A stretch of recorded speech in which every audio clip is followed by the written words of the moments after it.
Good afternoon, Wrestling Inc. Happy Friday. Welcome back to the Wrestling Inc. Daily. It's me, your managing editor of WrestlingInc.com, Nick Hausman, joined here as I am every Friday to have some fun, to break down all the last pro wrestling news of the week. It's our very good friend, TK Trinidad. TK, welcome Hey, how are you doing?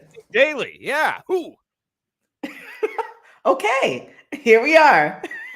Yeah, here we are in this moment. It's going to be great. We got a lot of news to get to here.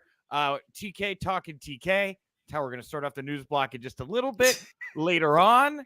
For those of you listening to us in audio form, you can go find it after the news block. You're going to hear my interview with Gangrel, who I just talked to, and we have that up in video form over on YouTube. It's going to premiere right after we go live here today with the Daily, so you can go check it out there. We'll have highlights on the site.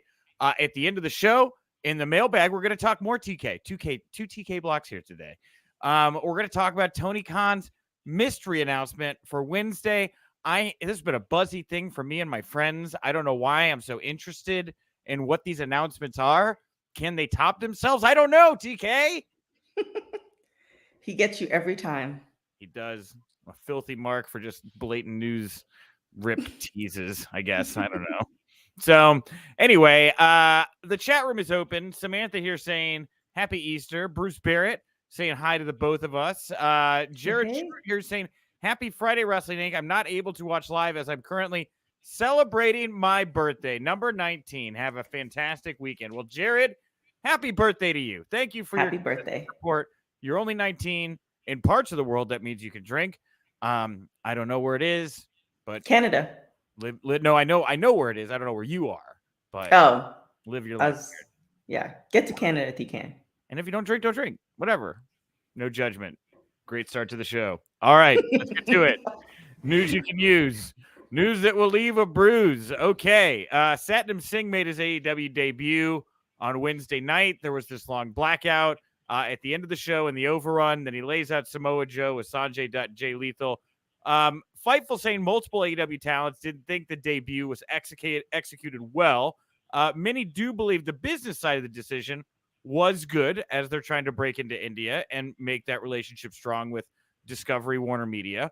One source noted that Singh has been doing good in the ring so far. He's been training every day for 8 months, and he's got some tricks up his sleeve that will surprise people. So let's talk about this first. The initial reaction to Satnam Singh's AEW debut. Did you dislike it as strongly as it seems many other people out there seem to have, TK?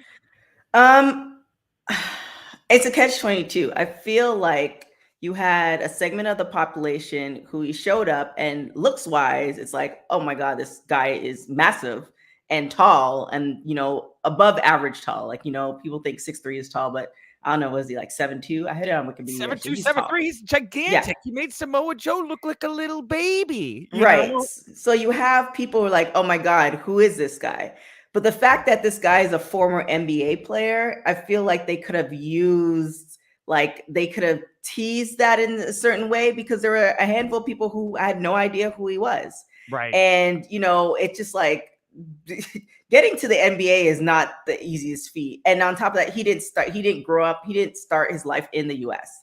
Right. So that there's a whole story in itself that they could have kind of used, in addition to the fact that this guy is massive. So I liked the debut. If he was just quote unquote like a wrestler, he was just like starting off, he's been, training all this time and here he is, then that would have been great. But the fact that he's a former NBA player, I feel like they could have use that in some way, shape, or form to get additional, on top of the AEW viewers, mainstream media as well. Yeah, and you're not alone here, TK, because it sounds like other TK agrees with you. He was on Busted Open Radio earlier today, and he said that, yeah, the debut could have been handled better. He also noted that it was not his idea to do the blackout before his debut. It was another producer with over 30 years of experience in professional wrestling who suggested that. But ultimately, Tony did admit that, yeah, this is, I have the final say, right? Passing the heat a little bit there, TK, to some mystery veteran in the back. I'm sure that went over well. I'm sure that went over great. Yeah. I mean, they could rectify. It's not so far gone. Like, yes, the first impression's always great, but I'm sure, like I did, I'm sure other people did, is like, okay, wait, who is this guy? And he's you all you have to do is Google him, and he has a whole Wikipedia page that you can look up, which is an incredible story. You should if you haven't. But it's not all far gone. You could still build a story around this guy, and if he has all these tricks up his sleeve, then you can allow him to show these tricks. Now, if these tricks are not great, then that's where stuff starts to unravel a little bit. Yeah, I thought, obvious. Look, everybody's got an opinion when it comes to how things can be booked. That's the beauty of professional wrestling. We were talking about it yesterday on the show, and I'm kind of at a point now where I wish, Dutt and Lethal had done all the action, and he had kind of just been the guy calling the shots, right? We didn't have to see him get physical. Obviously, I think we all know that the big, long blackout thing probably did him no favors, right? Probably could have had this attack going on, and this guy comes out and starts ordering people around, and on commentary, they can start to tell the story that you want them to tell about his, childhood and the NBA career and all that. Really put him over as he's coming to the ring and before he does maybe the big chop or whatever, the claw. That's all he needed to do. Too much, way too produced for a guy that seems like he's got a really down-to-earth story people can relate to, and also is physically impressive, like you've been saying. Right. Or he could have just stood at the end of the, like you had said, he could have just appeared. Like his size alone is just that's you don't really need to do much. Sometimes I think it was my track coach or somebody said, "Kiss, keep it simple, stupid." Like just all it is it's right there. Like there you don't have to do any extra sauce on it. It was interesting, like this right here decision, and there was Matt Hardy did a comment on his podcast where he was talking about the tables match from 2 weeks ago, where everybody was like, what was that? We do not understand what is happening here. And he took the heat. He's like, I did explain to the commentators the rules, so we were telling different stories and all that. But like, I don't want to start this correlation too early. But we didn't really hear stories about like creative breakdowns like this when Cody was around. And I do wonder, because like Cody was the last one that was left in the room with Tony when it came to the EVPs having real influence on the direction of the product. With Tony working without his Cody around, and granted, there's other great minds back there, but like, I don't know, just seems like recently I've heard a couple things where it's like guys saying stuff about what they were doing. They're like, well, we just kind of do it. It's like, I don't know. I don't recall hearing that not that long ago. So yeah, I mean, I think it seemed like when they both started this project or the project, it's like you're gonna trust Cody, and now that Cody's gone, like you do have people who are who have the skill and all this other stuff, but then you might be second guessing. Like it's a hard job. Like I think I'm gonna speak for myself. Like sometimes I do poo-poo on the other 2K's ideas on several occasions, but it's a hard job. So, it's a daily thing. It's all year round. Like that's not easy to do. And MCAS Pierre really kind of reminding me, Cody did make bad decisions too. And that is also true. I'm not sitting here saying Cody was a saint or anything like that. There were definitely bad decisions made, but it seems to be a little, I don't know, fast and loose right now. There's so much going on, right? He's got like a whole other wrestling company. Yeah. Trying to get up and going right now. I was looking at a photo of Tony Khan from like one of the original media scrums. It was on like my phone does those like 3 years ago today or whatever, Yeah, like reminders. Yeah, little reminders. It was a photo I took of Tony at like one of the original AEW scrums, and he was wearing like a nice suit. He looked so young and refreshed. He was like plucky. He looked kind of like the lead singer of the Bleachers. I don't want to say he's full Rivers Cuomo, more like the Bleachers lead singer, who seems pretty cool for what it's worth.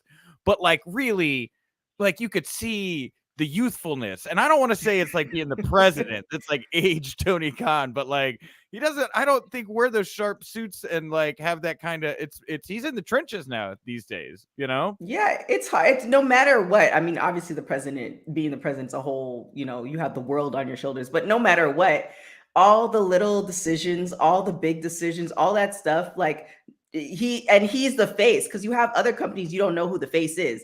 He's the face. Like he's the face of the company. You could tweet at him. He's there all the time. He has like, he's doing interviews all the time. So he has to take the brunt of all that stuff, and then you also want it to succeed. Like all the money they're putting in, you don't want it to be in the red every year. So, totally. I mean, it's definitely pressure. Like, kudos to him. So, we're talking about all this pressure on Tony here today. So he does the busted open thing. Then he goes to Twitter, right? So one fan wrote on Twitter, some people will be mad at this, but also complain Tony Khan doesn't listen to experienced people he hires, referencing the blackout or whatever. So Khan responds, yep, I said I came to TV with the show outline, then heard out ideas on such details, and I picked the wrong one. I'm amused anyone says I threw someone under the bus to say the idea was from someone of 30 years experience. Who did I throw under the bus exactly?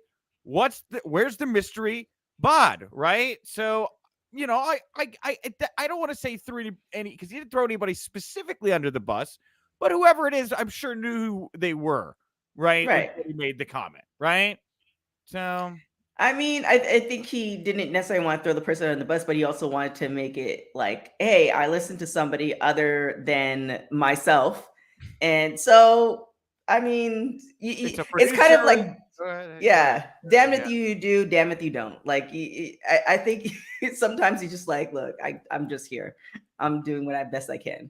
It's not me. It's an independent survey that said these things. Anyway, so a different fan responded to Khan and wrote, all I know is literally all of us have the same amount of booking experience as you did when you started AEW. You aren't ready for that conversation, though. Why is Khan even responding to this stuff? He says, yeah, and that's why I'm the first to say the fans are always right, and that this is a great example of the fans know what they're talking about. Fair enough, right?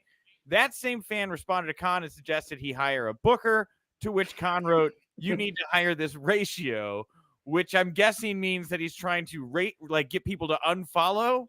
Is that what being ratioed is? I don't know that I'm that cool. Is that right? I have no idea. Okay.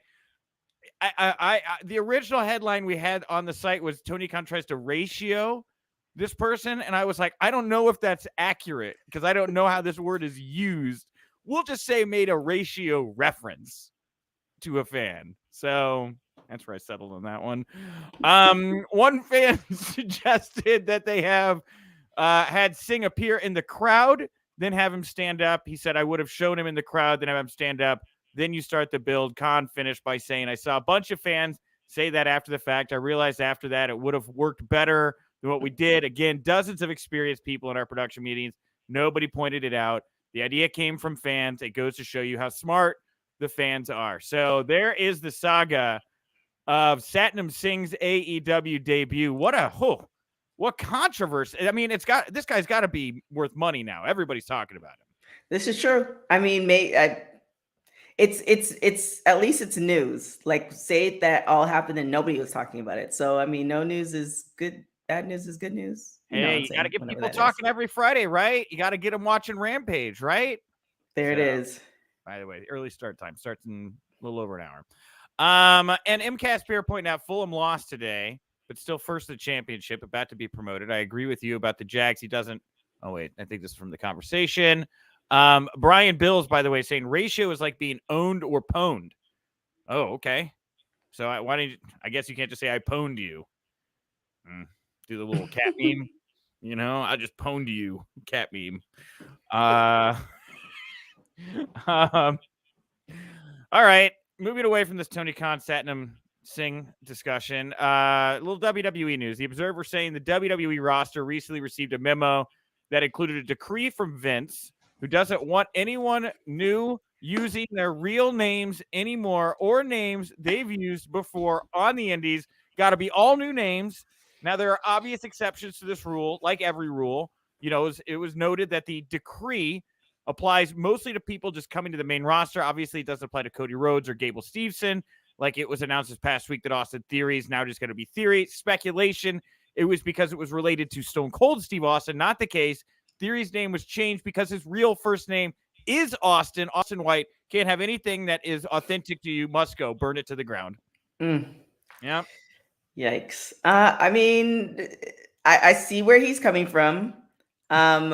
But it's also kind of like WWE is not loyal. They're loyal to a handful of people, but they're loyal to maybe 20% of people, but everybody else, like, unless it's going to change in the next 2 or 3 years, they're in and out. It's a revolving door. So it's kind of frustrating to, say you can't have your name, and then they take this name, but you can't even guarantee them a storyline, and then 2, for them to be employed for a period of time. So I get you want to own it, but then it's also like, well, can you, if you're putting so much effort into this, can you at least, put some writers behind a storyline, like when you sign me? So yeah. And Daniel Price, you're saying WWE's cutting the names to save money on letters and advertising. That's a fact.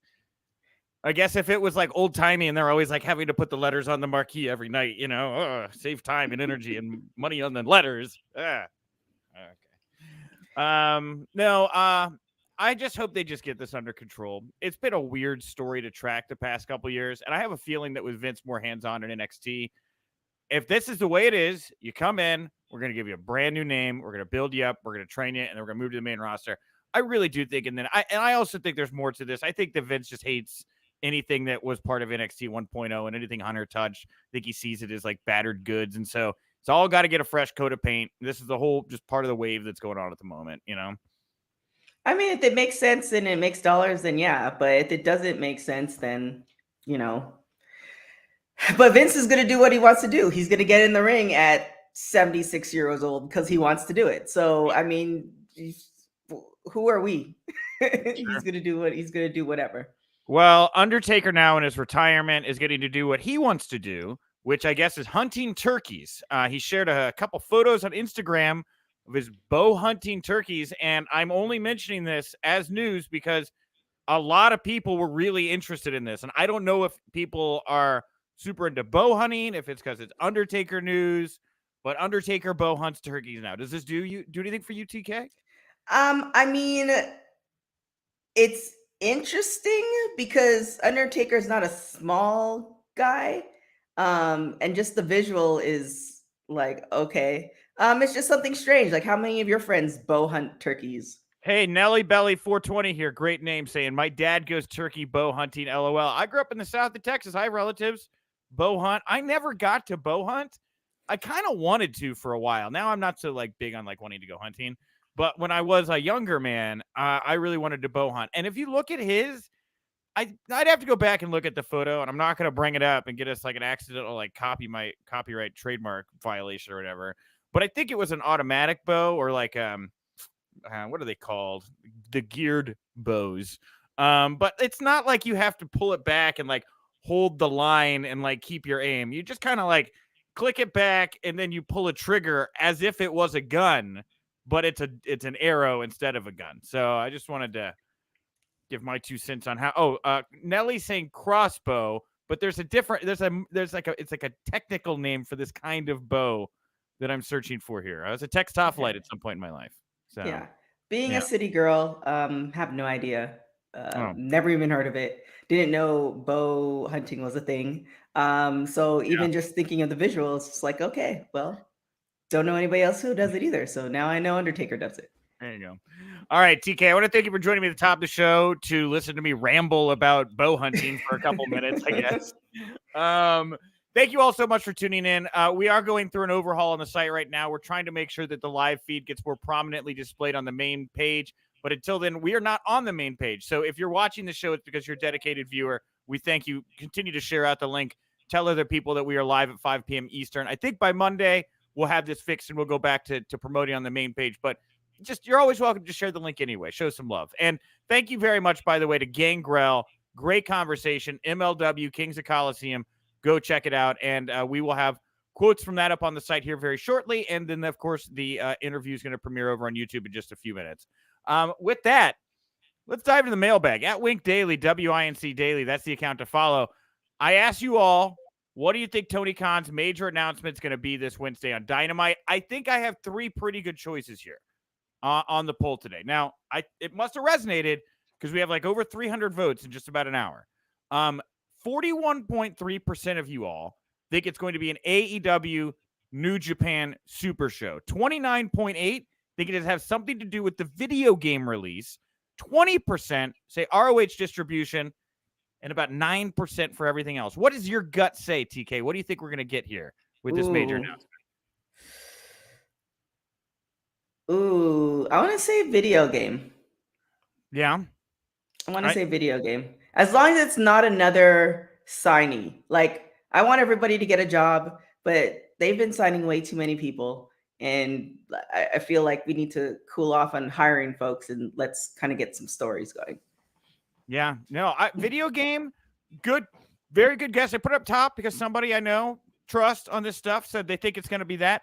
I saw a story about Sinclair and they had like some TV sports channel deal that went through in the past 24 hours. I thought was interesting timing with Tony's thing. So but feels like weird that he would announce an ROH distribution deal with Sinclair on Turner and Warner. So I don't think that may be it. So much is going on with the Discovery Warner merger too. Like, are they like, hey, wait, we didn't know you had this much content? Are they more valuable for a streaming service now with this merger going on? I don't know. And then the Super Show. So we had here, oh man, so many comments. I love it. MCAS, any word on the New Japan AEW show in Chicago? I had heard from a couple of my writers that listened to the Super J cast that they were hinting at and talking about coming to Chicago this summer, right around maybe Independence Day, to have some hot dogs and maybe watch a big show. And those guys are usually pretty dialed in. And maybe a New Japan AEW show is on the horizon. Does that fit the degree of needing to take 5 minutes of TV time to build around it? Do you think that would satiate people if that's what this is? I think... Yeah, I think with New Japan with that, it's just like it's a certain sect of wrestling fans and not necessarily mainstream media. And I think with the video game, it's mainstream across the board. Yeah. So I think that, you'll have people who are excited about New Japan, but it's not going to be the percentage of people that's going to be excited for a video game, because now you can see all your AEW favorites in a video game. Now you're doing Twitch. Now you're doing, like, you can do so many different things with that. So I think the video game is probably the better bet as far as the major announcement. New Japan would be an announcement, but not like, I'm dropping this on you. Okay. Maybe he signed Shane McMahon. Remember when everybody was talking about that for a little while? Remember when no more signs? If I could tell the other TK like what to do for like 2 seconds, like no, like let's hold off on signing folks. Let's it's just like let's be patient a little bit. Let's do some stuff in-house. Let's clean the house up first before we open the door to more folks. Great advice. All right, we're gonna wrap it up there today. I know we did a little tighter show here than usual. It was everything I wanted it to be, but as I told TK before we got on the air, I have a table being delivered today, and the guys are late, and so my phone has been on, and there was a worry that I might have to interrupt the show to go get this table brought into my place, but it didn't happen. So we're gonna end on a good note. So thank you all so much. It's been a fantastic week. It really has, and great guests and great conversations. Come back Monday. You're going to get me, Michael Weissman, starting the week off. You're also going to get to hear my WrestleMania weekend conversation with Braun Breaker, NXT champion Braun Breaker. Also, support the Wrestling Inc. Daily on whatever podcast platform you like. Support WrestlingInc.com. And come back here tonight after SmackDown for the Wrestling Inc. podcast. It's a lot like this, only it's at night, and they talk about news and SmackDown. So, TK, what do you want to put over here before we wrap up the week? I got to do some drinking with the Wilds of Wrestling podcast, so definitely check that out. That interview is going to be dropping next week. Right. You can go to www.talkpod.com for all of that, and you can. I'm going to be doing more of my shenanigans. If you don't know what that is, you can follow me on all social media platforms at TK Trinidad, and you'll see the day in the life of, which sometimes is interesting, sometimes boring. Hey, you know what's going to be fun? TK said before the show we should start drinking on Fridays, and as you all know, that used to be a tradition. Like, we used to have fun Fridays with a little cocktail. And you know what? Let's try it out. Next week, everybody, if you're a drinker, grab a cocktail. I'll get a nice beer. I'll put over whatever local Chicago craft brewery has my attention at the moment. We're going to have a fun Friday little cocktail hour next week. Let's do it. Love it. All right. I am at Nick_Hausman over on Twitter. Thank you all so much for tuning in. I'll talk to you on Monday. And remember, if you winked, You did not miss it.